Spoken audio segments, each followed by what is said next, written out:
If you're watching this video, that means I did an inguinal hernia repair on you, or somebody did and didn't give you pretty good post-operative instructions. So thanks for checking us out. Today we're talking about post-inguinal hernia repair. If you had an inguinal hernia repair, you're gonna have pain over where your hernia was. It's part of it. It will get better around day 4 to 5, but it's still gonna be sore immediately after surgery. It's still gonna be swollen immediately after surgery. The most important thing is to put ice on the incision for the first 24 hours. When it gets too cold, take it off. When it starts to hurt, put it back. If you do that, that will knock out a lot of the pain that you have, and you probably won't even use all of your pain medication. A couple of things to watch out for.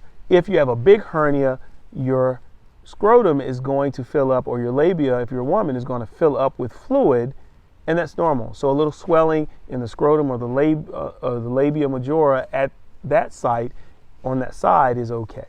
Sometimes if we have bleeding after surgery, you'll see that skin get a little dark. That's also okay.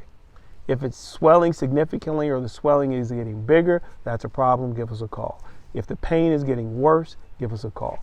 First 24 hours, just kind of take it easy at home, don't do anything crazy, and then start getting up, moving around, kind of stretching the tissues but not hurting the tissues. You want to work up to the pain, not through the pain. Continue to do that, and you'll see around day 5 to 7 you'll be moving around with little discomfort.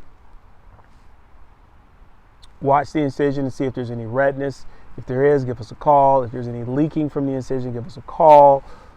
Otherwise, pretty straightforward. I'll put in the comments or in the video something about routine stuff that you have to do for surgery, but for the most part, that's all you got to do. Let me know if you have any questions. Again, thanks for rocking with us. We appreciate it. Take care.